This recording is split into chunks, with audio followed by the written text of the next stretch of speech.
अस्सलामुअलैकुम my social media family. उम्मीद करती हूँ कि आप सब लोग हिफ्ज़ व अमान से होंगे, खुशबाश होंगे। रात के इस वक्त 1 बज रहे हैं जब ब्रेकिंग न्यूज़ मैं आपको देने जा रही हूँ और अस्तोर की ठंडी वादियों से आपको मैं गर्मा गर्म खबरें देने जा रही हूँ। इस वक्त 3 से 4 ब्रेकिंग न्यूज़ हैं जो मैंने आपको देनी है, जिसमें एक हसन न्याजी के हवाले से कुछ बुरी खबरें आ रही हैं, वो आपको बतानी है। दूसरे नंबर पे आपको बताना है कि साबिक गवर्नर खैबर पख्तूनख्वा हैं, उनके हवाले से कुछ बुरी खबरें आ रही हैं, वो आपको बतानी है। और सबसे बढ़कर बुरी खबर ये है कि शाह महमूद कुरैशी जो हैं उनको फाइनली गिरफ्तार कर लिया गया है। लेकिन रात के इस पहर में ना सिर्फ शाह महमूद कुरैशी को गिरफ्तार किया गया है, बल्कि एक बड़ा शिकंजा जो है वो कसा गया है पीटीआई के चेयरमैन यानी कि इमरान खान के खिलाफ। और इमरान खान को एक और केस में सज़ा सुना दी गई है और उसकी क्या तफसीलात हैं और ऐसा क्यों हुआ है और शाह महमूद कुरैशी ने इमरान खान की कब्र कैसे खोदी है। माजरत चाहती हूँ कि मैं ये अल्फाज बोल रही हूँ, लेकिन उनको नुकसान पहुंचाने वाले जो उनके अपने करीबी थे, यानी कि उन्होंने ही उनको बेसिकली डसा है। शाह महमूद कुरैशी ने उनके साथ क्या किया है और बुशरा बीबी क्या कर चुकी हैं वो तो आपको पता ही है।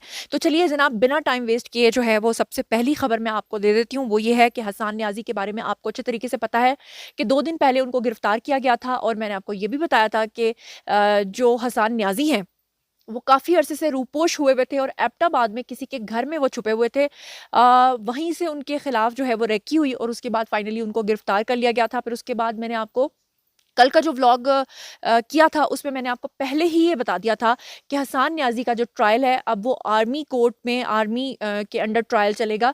और उस वक्त बहुत सारे लोगों ने कहा था कि नहीं ऐसा नहीं होगा, और अब ये भी खबर आ चुकी है, ये फाइनल हो चुका है कि हसन न्याजी के खिलाफ ना सिर्फ मुकदमा जो है या ट्रायल जो है वो आर्मी कोर्ट के अंडर चलेगा, बल्कि इस वक्त तक जब आप मेरा ये व्लॉग देख रहे हैं हसन न्याजी को मिलिट्री कोर्ट्स के हवाले कर दिया गया है। और इसकी तफसीलात मैं आपको बता दूं कि एबटाबाद से वो गिरफ्तार हुए थे और आज उनको हसन न्याजी को लाहौर के अंदर जो है वो मुंतकिल कर दिया गया है। इस वक्त तक जब तक आप ये व्लॉग देख रहे हैं Hasan Niazi on the way to Lahore हैं और उन्हें जो है वो मिलिट्री की तहवील में भी दे दिया गया है। मिलिट्री ने फाइनली उनको गिरफ्तार कर लिया है। पहले जो है इनको पुलिस ने पकड़ा था, एबटाबाद की पुलिस ने पकड़ा था और अब फाइनली एजेंसीज के हवाले हो चुके हैं। और अब आप आगे अंदाज़ा लगा सकते हैं कि हसन न्याजी के लिए आने वाले दिन किस कदर मुश्किल हो सकते हैं। और पीटीआई के बारे में इस वक्त रियासत का क्या मूड है वो आपको समझ में आ रहा होगा। दूसरी खबर मैं आपको दे देती हूँ जनाब जी, वो शाह महमूद कुरैशी के हवाले से है। शाह महमूद कुरैशी के बारे में आप अच्छे तरीके से जानते हैं कि वो अभी से थोड़ी देर पहले जो है वो गिरफ्तार कर लिए गए हैं। आपको ये भी पता है कि शाह महमूद कुरैशी जो हैं क्यों उनको गिरफ्तार किया गया। इसकी जो कुछ ज़ाहिरी रीज़न्स हैं वो तो मैं आपको बताती हूँ, लेकिन जो इसकी कुछ अंदरूनी रीज़न्स हैं जो शायद आपका ध्यान उस तरफ ना जाए, वो भी मैं आपको जो है वो बताती हूँ। लेकिन उससे पहले मैं आपको ये बता दूँ कि जो शाह महमूद कुरैशी हैं, जी, माज़रत चाहती हूँ, बीच में इंटरनेट के कुछ इश्यूज़ आ रहे हैं, बट मैं आपको बता दूँ कि शाह महमूद कुरैशी जो हैं, उनको साइफ़र गुमशुदगी केस में गिरफ़्तार किया गया है। लेकिन क्या मामला सिर्फ़ इतना सादा है? क्या आपको लगता है कि सिर्फ़ साइफ़र की वजह से शाह महमूद कुरैशी को गिरफ़्तार किया गया है? बिल्कुल नहीं। अभी तक अख़बारात में जो खबर छपी है, वो भी मैं आपको बताती हूँ, जो अंदर की खबर है, वो भी मैं आपको बताती हूँ। ज़रा पहले ये सुन लीजिए। जैसा कि आप जानते हैं, न्याज़ी साहब जो हैं वो अटक जेल में 3 साल की सज़ा काट रहे हैं और आपको अच्छे तरीके से पता है कि जो है वफाकी तहकीकाती एजेंसी यानी कि एफआईए जो है, उन्होंने आज शाह महमूद कुरैशी को जो है वो साइफ़र केस के अंदर जो है वो गिरफ़्तार किया गया है। यानी आप ये समझ लीजिए कि रियासत का मूड जो है वो क्या है, शाह महमूद कुरैशी के हवाले से रियासत का मूड क्या है, इमरान खान के हवाले से। और पहले शाह महमूद कुरैशी को जब गिरफ़्तार किया गया था तो उनको जो अल्टीमेटम देकर छोड़ा गया था, यानी कि जो यकीन दहानियाँ उन्होंने करवाई थी कि मैं ये सब कुछ नहीं करूँगा, उसी की खिलाफ वर्जियाँ जो हैं वो शाह महमूद कुरैशी कर रहे थे, जिसकी वजह से उनको गिरफ्तार किया गया। वो अंदर की खबर मैं आपको देती हूँ, लेकिन पहले ज़रा ये सुन लीजिए कि आपको पता है कि एफआईआर जो दर्ज हुई थी वो 15 अगस्त को दर्ज की गई थी साबिक वज़ीर-ए-आज़म और साबिक वज़ीर ख़ारजा के खिलाफ, यानी कि शाह महमूद कुरैशी के खिलाफ और इमरान खान के खिलाफ 15 अगस्त को ये एफआईआर दर्ज की गई थी। और ये इसमें जो एक्ट लगाया गया था वो ये लगाया गया था कि ये मुकदमा ऑफिशियल सीक्रेट एक्ट के तहत जो है वो दर्ज किया गया है। उसके बाद एफआईआर का जो मतन है उसके मुताबिक जो है इमरान खान और साबिक वज़ीर ख़ारजा यानी कि शाह महमूद कुरैशी जो हैं, उन्होंने साइफ़र में जो मौजूद इत्तलाआत हैं उसके अंदर, यानी मतन एफआईआर के मतन में ये लिखा हुआ था कि वो साइफ़र में मौजूद इत्तलाआत गैर मजाज अफराद तक उन्होंने पहुँचाई और हक़ाइक़ को उन्होंने तोड़ मरोड़ कर पेश किया। यानी कि इमरान खान ने जो साइफ़र लहराया था उसमें जो इल्ज़ामात उन्होंने लगाए थे उसमें उनके पूरे पूरे सहूलतकार जो हैं वो शाह महमूद कुरैशी थे। और एफआईआर में ये भी कहा गया के साबिक वज़ीर-ए-आज़म यानी इमरान खान ने और साबिक वज़ीर ख़ारजा ने मज़मूम मकासद और ज़ाती फ़ायदे के लिए हक़ाइक़ को मसख़ किया और दोनों ने रियासत के मफ़ादात को ख़तरे में डाला और मज़मूम मकासद की तकमील के लिए साइफ़र के मुंदरजात गलत तरीके से इस्तेमाल करने की साजिश की। अच्छा, एफआईआर के अंदर ये भी लिखा हुआ है कि 28 मार्च को बनी गाला इजलास हुआ, उसमें साइफ़र के मुंदरजात जो हैं वो गलत इस्तेमाल करने की साजिश की गई। यानी कि पहले इन्होंने प्लानिंग की कि हमने क्या-क्या कुछ करना है और क्या-क्या हमने मुदर्जात जो हैं वो बताने हैं। उसके बाद जो साबिक वज़ीर-ए-आज़म हैं यानी इमरान खान, उन्होंने आज़म खान को साइफ़र पैगाम के मुदर्जात में हेर-फेर करने को कहा। यानी कि एफआईआर के अंदर हर वो साज़िश लिखी गई है और ये मैं आपको बता दूँ कि रियासत के पास हर तरह के सबूत हैं, कोई भी इसको डिनाई नहीं कर सकता। आपको पता है कि अभी जो ऑडियो लीक्स आई थी बुशरा बीबी की, उसमें बुशरा बीबी ने इनकार कर दिया था। हालाँकि इदारा जो है, एस्टैब्लिशमेंट जो है, हमारे जो इदारे हैं, वो उसका फॉरेंसिक पहले से करवा चुके थे। लेकिन वो चाहते थे कि बुशरा बीबी गलत बयानी से काम लें। वो चाहते थे कि जब वो बुशरा बीबी से पूछे तो बुशरा बीबी वहाँ पर लिखें कि जनाब ये मेरी ऑडियोज़ नहीं है और फिर हम उनको उस तरह से ज़लील करें कि उनके सामने उनकी ऑडियोज़ का फॉरेंसिक रिपोर्ट लाकर रखें। तो अब जनाब इसके अंदर बाकायदा तौर पे जो एफआईआर का मतन है उसमें ये लिखा गया है कि कैसे आज़म खान के साथ मिलकर इन्होंने मुदर्जात का गलत इस्तेमाल किया, साजिश की मज़मूम मकासद के लिए। और फिर एफआईआर में ये भी लिखा हुआ है कि 28 मार्च को बनी गाला इजलास में साइफ़र के मुदर्जात जो हैं उनको फिर से गलत तरीके से पेश किया गया। और इसके अंदर साथ-साथ मैं आपको बताती चलूँ कि एफआईआर में ये भी कहा, क्योंकि बहुत लंबी डिटेल्स है, मैं आपको शॉर्ट करके बता रही हूँ ताकि आपको मेन मुद्दा जो है वो समझ में आ जाए। और उसमें कहा गया कि इमरान खान ने साइफ़र टेलीग्राम की बदनीयती के तहत अपने पास रखा, एफआईआर के मतन में लिखा हुआ है, और वज़ारत ख़ारजा को वापस नहीं भेजा। ये खुद एक बहुत बड़ा क्राइम है कि इमरान खान ने साइफ़र की जो कॉपी है या जो मेन साइफ़र है उसको अपने पास रख लिया, उसको वज़ारत दाखिला में जमा करवाना था, वो वज़ारत ख़ारजा में जमा ही नहीं करवाया। और अब भी ये इमरान खान के कब्ज़े में है, यानी वो साइफ़र जो है वो अभी भी इमरान खान ने अपनी कस्टडी में रखा हुआ है, जो कि खुद बहुत बड़ा क्राइम है।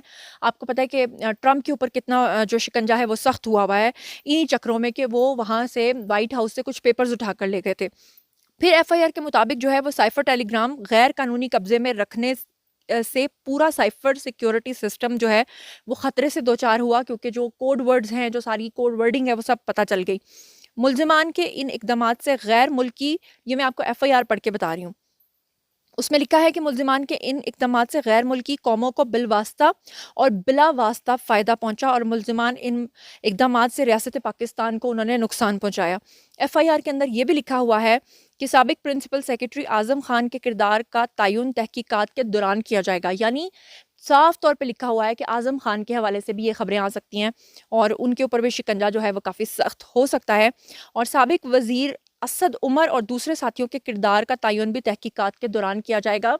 यानी अब आपको समझ आ गया होगा कि शाह महमूद कुरैशी और असद उमर को क्या अल्टीमेटम्स देकर छोड़ा गया था और इन्होंने क्या यकीन दहानी कराई होगी कि हम ये सब कुछ नहीं करेंगे, और वो तमाम जो इन्होंने वादे किए थे उसको वो तोड़ रहे हैं। असद उमर शायद किसी हद तक जो है वो अंडरग्राउंड हो गए हैं, लेकिन शाह महमूद कुरैशी जो हैं, जब से इमरान खान जो है वो अटक जेल में गए हैं तो पीछे सारे मामला जो हैं वो शाह महमूद को देकर गए हैं। और शाह महमूद जो हैं, इनके बारे में आपको बता दूं कि पहले इन्होंने वाइज डिसीजन एक लिया, वो ये लिया कि जब इमरान खान जेल में गए तो बुशरा बीबी ने इनको बुलाया, कुछ लोगों के साथ मीटिंग्स की और इनको कुछ हिदायत दी और इनको दोबारा से कहा कि आपने आर्मी तनसीबात के सामने जो है वो लोगों को लेकर जाना है और ये सारी तोड़ फोड़ और पकड़ धकड़ और ये सब कुछ करवाना है। उस पर जो शाह महमूद कुरैशी हैं, उन्होंने बुशरा बीबी को इनकार कर दिया था। उन्होंने कहा था कि ये चीज़ें जो है इमरान खान के हक में नहीं जाएंगी। लेकिन फिर उसके बाद शाह महमूद कुरैशी को कुछ हिदायत इस तरह की मिली, क्योंकि पिछले दिनों बुशरा बीबी की मुलाकात भी हुई है इमरान खान के साथ। तो अब इसमें जो अंदर की खबर है ज़रा वो सुनिए। हुआ ये कि बुशरा बीबी ने शाह महमूद कुरैशी को ये कहा कि आपने जनाब जी तमाम जो मुल्कों के सफ़ीर हैं, जितने भी हाई ऑफिशल्स हैं, उनके साथ मीटिंग करनी है। और फिर इन्होंने इमरान खान के घर पे या शाह महमूद कुरैशी किसी एक के घर पे इन्होंने मीटिंग्स की, और वो मैंने आपको प्रीवियस व्लॉग में बताया था कि वहाँ पर इन्होंने अमेरिका के जितने भी हाई ऑफिशल्स थे, ऑस्ट्रेलिया के हाई ऑफिशल्स थे और डिफरेंट कंट्रीज़ के हाई ऑफिशल्स थे, इन्होंने उनको जो है इमरान खान का टास्क सौंपा और उनको कहा कि किसी भी तरीके से इमरान खान को आपने यहाँ की रियासत के कब्ज़े से छुड़वाना है, आपने इमरान खान को किसी भी तरीके से जेल से छुड़वा के बाहर शिफ्ट करवाना है। मैं आपको पहले भी बता चुकी हूँ कि इमरान खान इस वक्त किसी भी कीमत पे मुल्क से बाहर निकलना चाहते हैं। और अभी कुछ और अंदर की खबरें हैं, ज़रा सुनते जाइए और का कान जो है ना उस पे कान खुले रख के सुनिए। अच्छा, एफआईआर जो मैं पढ़ रही थी ज़रा मैं वो बताऊँ और फिर मैं आपको एक और अंदर की खबर बताती हूँ। एफआईआर में इमरान खान और शाह महमूद कुरैशी के खिलाफ ऑफिशियल सीक्रेट एक्ट की जो दफ़ात लगाई गई हैं, उसमें दफ़ा 5 और दफ़ा 9 लगाई गई है, और इसके अलावा दोनों के खिलाफ पाकिस्तान पीनल कोड की जो दफ़ा लगी है वो 34 भी लगी है। तो इस वक्त 3 दफ़ात लगी हैं, दफ़ा 5, दफ़ा 9 और दफ़ा 34।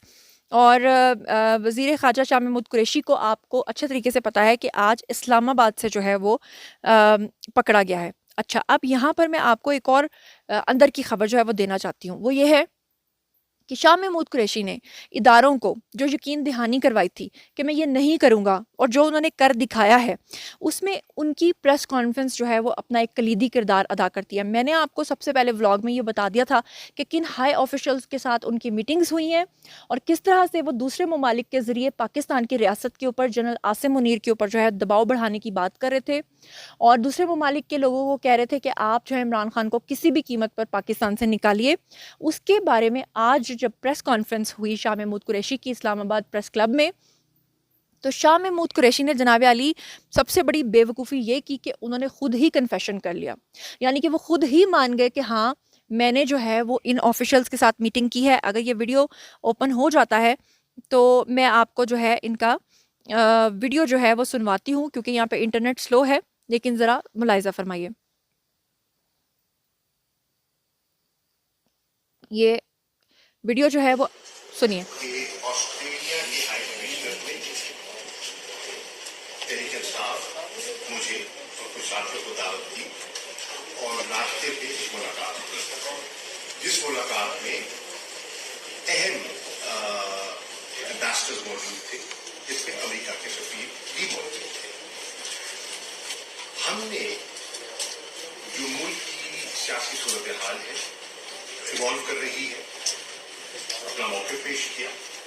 इंतखाबात के बारे में जो हमारा कॉन्स्टिट्यूशनल मौके है, जो मैंने पेश किया आपकी खिदमत में, उस पर तबादला ख्याल किया, अपना मौके पेश किया।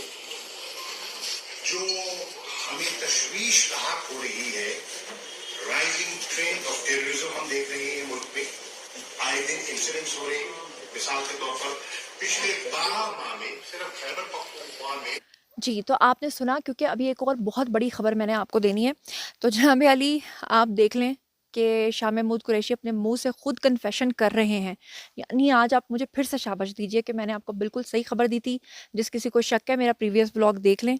उसमें मैंने तमाम वो जो हाई ऑफिशियल्स, जिन एम्बेसडर्स के साथ, जिन सफ़ीरों के साथ इन्होंने मुलाकात की है, जिन-जिन ममालिक के लोगों के साथ इन्होंने मुलाकातें की हैं, वहाँ पे बैठ के पाकिस्तान के ख़िलाफ़ साज़िश की है, किस तरह से न्याज़ी साहब को पाकिस्तान से बचाकर तागूती क़ुव्वतें जो हैं वो हमारी एस्टेब्लिशमेंट के ऊपर जो है दबाव बढ़ाकर इमरान खान को यहाँ से एस्केप देना चाहती हैं, खुला रास्ता देना चाहती हैं। आज शाह महमूद कुरैशी ने अपनी ही कॉन्फ्रेंस में, प्रेस कॉन्फ्रेंस में इसकी कन्फेशन करके अपने पैरों पे कुल्हाड़ी तो मारी है, साथ में उन्होंने इमरान खान के पैरों पे भी कुल्हाड़ी मार दी है कि उन्होंने मान लिया कि हाँ जी, हम ये साजिश कर रहे थे।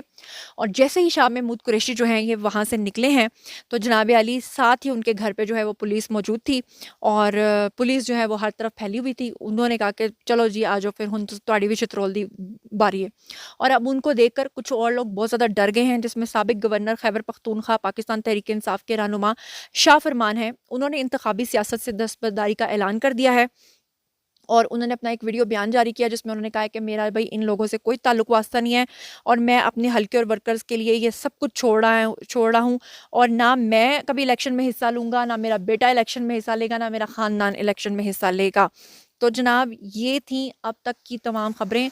अब बारी है जी आप लोगों की। आइए कमेंट सेक्शन में मुझे बताइए कि शाह महमूद कुरैशी को जो गिरफ़्तार किया गया है उसके बारे में आपका क्या ख़्याल है। और हाँ, साथ में मैंने आपको ये बताना था कि न्याज़ी साहब को भी जो है उनके ख़िलाफ़ भी जो है वो फ़ाइनली मुकदमा दर्ज कर लिया गया है, एक और मुकदमा उन पे दर्ज कर लिया गया है। तो उसकी तफ़सीलात भी जो रह गई हैं वो अगले व्लॉग में आपको बताऊँगी। एक और मुकदमे में उनको सज़ा हो गई है, और साथ में हसन न्याज़ी को जो है वो मिलिट्री के हवाले कर दिया गया है, on the way to Lahore हैं, और जल्द उनकी भी चित्रौल शुरू होने वाली है। और इस वक्त मुल्क के हालात जो हैं वो किस कदर कशीदा हैं वो आपके सामने हैं। यानी कि साफ पैगाम दे दिया गया है कि जो कोई भी टक्कर लेगा उसको ज़बरदस्त किस्म की टक्कर दी जाएगी, और वो टक्कर आज शाह महमूद कुरैशी की सूरत में आपको मिल गई है। और इमरान खान को भी जो है वो साइफ़र केस में अब जो है सज़ा हो गई है। यानी कहने का मकसद ये है कि तोशा खाना केस में ऑलरेडी वो 3 साल के लिए अटक जेल में मुंतकिल हैं, और साथ में ये भी। तो मैं ये खबर भी मेरी सच्ची साबित हुई। आप मुझे शाबाश दीजिए, क्योंकि इससे पहले मैं आपको बता चुकी थी कि अगर उनको रिलीफ़ मिल गया तोशा खाना में तो दूसरे केस में उनको सज़ा हो जाएगी, और अगर तीसरे केस में उनको रिलीफ़ मिला तो चौथे केस में उनको सज़ा हो जाएगी। 1 साल से पहले न्याज़ी साहब आपको जेल से बाहर नज़र नहीं आएंगे। और शाह महमूद कुरैशी को गिरफ्तार करने के पीछे उन तागूती ताकतों को मैसेज देना भी है कि अगर आप ये समझते हैं कि दूसरे ममालिक में बैठ के आप पाकिस्तान के फैसले कर लेंगे और न्याज़ी साहब को बचा कर ले जाएंगे, तो ये आपकी खाम ख्याली है। तो आप इन तमाम बातों के बारे में क्या सोचते हैं? आपको क्या लगता है कि शाह महमूद कुरैशी जो हैं उनको सही गिरफ्तार किया गया है, सही मैसेज दिया गया है? और जिस तरह से उन्होंने खुफिया साजिश की तमाम मुल्क के सफ़ीरों और एम्बेसडर्स को बिठाकर, और आज उन्होंने प्रेस कॉन्फ्रेंस में उसका कन्फेशन कर लिया, तो साइफ़र के केस में अब उनको गिरफ्तार कर लिया गया है। उसके बारे में भी आप क्या सोचते हैं? और जो लोग पार्टीज़ अब छोड़ के जा रहे हैं, मज़ीद पार्टी जो है वो उसका बेड़ा गर्क कर रहे हैं, तितर बितर हो गई है इनकी पार्टी, उसके बारे में जो कुछ भी आप सोचते समझते हैं आइए कमेंट सेक्शन में शेयर कीजिए, पर्सनली जवाब दूंगी। मज़ीद खबरें, व्लॉग्स, इंटरव्यूज़ और सियासी तज्ज़िये जानने के लिए मेरे साथ कनेक्टेड रहना हरगिज़ मत भूलिएगा। चैनल को सब्सक्राइब कर लीजिएगा। अपना बहुत ख्याल रखिएगा। अल्लाह निगहबान।